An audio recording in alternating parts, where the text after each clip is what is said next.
रिद्धिमा कुणाल की कोई भी बात सुनने के लिए तैयार नहीं थी। कुणाल ऐसी भी क्या हालत है यार, प्रेग्नेंट तो सब होते हैं ना। वैसे भी अभी तो सिर्फ 3 महीने हुए हैं। अभी कौन सा मेरी डिलीवरी होने वाली है यार। कुणाल ने मुस्कुराते हुए अपनी पत्नी रिद्धिमा की तरफ देखा और फिर बड़े प्यार से कहा, तुम जानती हो ना मैं तुमसे कितना प्यार करता हूँ और तुम्हें किसी भी तरह की तकलीफ में नहीं देख सकता यार। प्लीज मेरी बात समझने की कोशिश करो। लेकिन रिद्धिमा किसी भी हालत में कुणाल की बात मानने को तैयार नहीं थी। मुझे कुछ नहीं सुनना, मुझे बस आपके साथ चलना है कुणाल। आप मेरे हस्बैंड हैं, मुझे आपके साथ रहना है। कुणाल ने अपनी पत्नी की जिद के आगे हार मान ली थी, लेकिन एक आखिरी बार कुणाल ने रिद्धिमा के सामने अपनी बात रखी। अच्छा ठीक है, लेकिन इसके लिए माँ से बात करनी होगी। अगर मम्मी परमिशन दे देती है तो। इस बार रिद्धिमा ने नाराज होते हुए कहा, बस आपकी यही बात मुझे पसंद नहीं। कुणाल जरूरी है क्या हर बात में मम्मी की परमिशन लेना। मैंने कह दिया है और जो कह दिया है वो होगा। मुझे आपके साथ चलना है। कुणाल समझ चुका था कि अब रिद्धिमा किसी भी हालत में दिल्ली नहीं रहने वाली है। अगर उसने कुणाल के साथ गांव जाने की जिद कर ली थी तो वह बस पूरी करके ही रहने वाली थी। लेकिन इस बारे में कुणाल को अपनी माँ को बताना बेहद ज़रूरी था और इसीलिए अगली सुबह चाय के वक्त कुणाल अपनी माँ अंबिका के पास पहुंचा। अंबिका जी उस वक्त अपने कमरे की बालकनी में बैठकर चाय पी रही थी। कुणाल ने मुस्कुराते हुए कहा, गुड मॉर्निंग मॉम। अपने बेटे को देखकर अंबिका जी के चेहरे पर मुस्कुराहट आ गई। गुड मॉर्निंग बेटा। रिद्धिमा कहाँ है? अभी तक सोकर नहीं उठी? कोई बात नहीं, उसे ऐसी हालत में आराम करना चाहिए।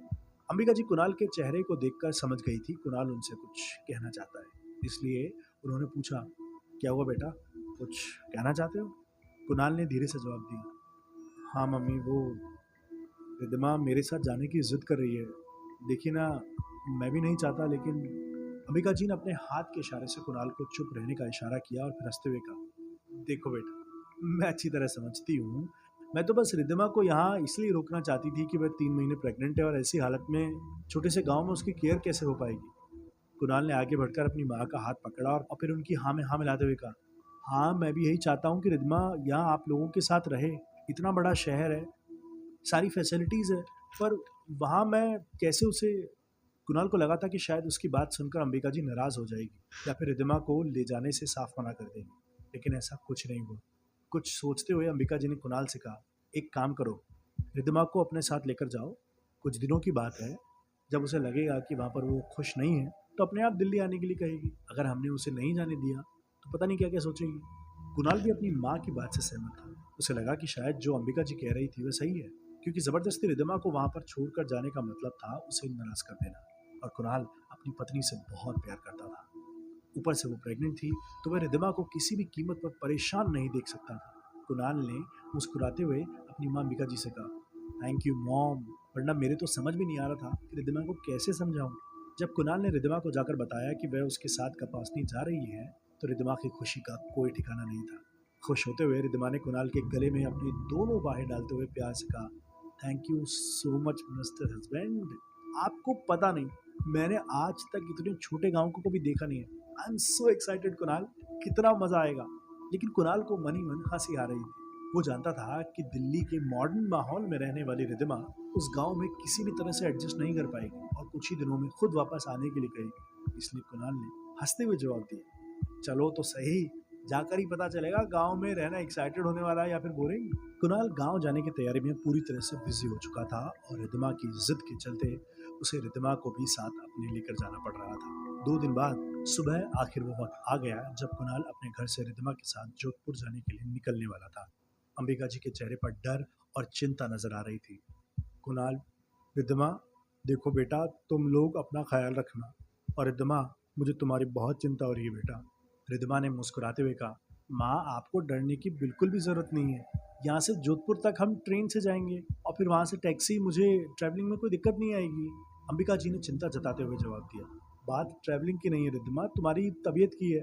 तुम प्रेग्नेंट हो और वहाँ गाँव में फैसिलिटीज़ बहुत कम है। अपनी सास की बात सुनकर रिद्धिमा ने उन्हें तसल्ली देते हुए जवाब दिया, माँ, कुणाल डॉक्टर हैं, वे सब कुछ अच्छे से संभाल लेंगे और अगर मुझे लगा कि कुछ भी ठीक नहीं है तो पक्का मैं वापस आऊँगी। आई प्रॉमिस यू माँ। कुणाल ने भी अपनी माँ को समझाते हुए कहा, कोई बात नहीं, रिद्धिमा को एक बार मेरे साथ आने दीजिए। अगर हमें कुछ भी सही नहीं लगेगा तो मैं खुद उसे यहाँ छोड़ने आ जाऊँगा। अंबिका जी अपनी आंखों में आंसुओं को छुपाने की कोशिश कर रही थी। रिद्धिमा और कुणाल की टैक्सी पहुंच चुकी थी। रिद्धिमा और कुणाल अपनी टैक्सी में बैठकर अपने घर से निकलने वाले ही थे। ठीक उसी वक्त गाड़ी के ठीक सामने से काली बिल्ली तेज स्पीड से निकल गई। ये देखकर अंबिका जी का दिल घबरा गया। रुक जाओ तुम दोनों। ये कैसा अपशुगन है? ये बिल्ली अचानक कहां से आ गई? ड्राइवर रोको। अंबिका जी के कहते ही ड्राइवर ने स्टार्ट की हुई गाड़ी को फिर से बंद कर दिया। लेकिन अंबिका जी को इस तरह देखकर कुणाल हंसने लगा। क्या माँ, आप भी यार इस तरह के अंधविश्वास में भरोसा रखती हो? बिल्ली जानवर है, निकल गई होगी। अंबिका जी ने घबराते हुए कुणाल का हाथ पकड़ा। नहीं बेटा, मुझे बहुत डर लग रहा है इस वक्त ऐसा कुछ होना। तुम 5 मिनट रुक जाओ ना प्लीज। रिद्धिमा ने कुणाल की तरफ देखा और फिर कहा, कोई बात नहीं कुणाल, हम रुक जाते हैं।